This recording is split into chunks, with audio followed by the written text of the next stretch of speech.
It's Saturday morning. நம்ம வழக்கம் போல் tea போட்டு குடிச்சிட்டு அன்றைக்கி காலையில் நம்ம மட்டன் குழம்பு செய்கிறதா பிளான் பண்ணியிருந்தோம். ஸோ அதுக்காக வெங்காயம் உரிக்கிறது, இஞ்சி பூண்டு ரெடி பண்ணுறது எல்லாமே பார்த்துட்டு இருந்தேன். அதுக்கிடையில் ஹஸ்பண்டுமே மட்டன் வாங்கிட்டு வந்துட்டாங்க. இங்கே நம்ம வீட்டு கீழே கறிக்கடை இருக்குது பக்கத்துலேயே. நம்ம விண்டோ கிட்டே நின்று பார்த்தாலே தெரியும். அங்கே தான் நம்ம எப்போயுமே வாங்குவோம்.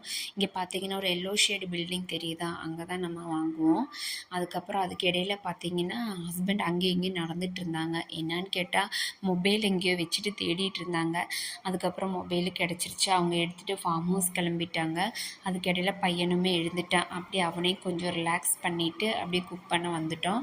நம்ம ரெசிபியில் எதுவுமே இதில் கவர் பண்ணலை. உங்களுக்கு ரெசிபி வேணும்னா சொல்லுங்கள், நம்ம நெக்ஸ்ட்டு செய்யும்போது கவர் பண்ணுறோம். ஆக்சுவலி பார்த்திங்கன்னா எனக்கு மட்டனே பிடிக்காது. ஃபிஷ்ஷு சிக்கன்லாம் நல்லா சாப்பிடுவேன். இந்த டைம் என்னான்னு தெரில, மட்டன் மேலே ஒரு கிரேவிங், சரி சாப்பிட்ணும் போல் இருந்துச்சுன்னு தான் மட்டன் வாங்கிட்டு வர சொல்லி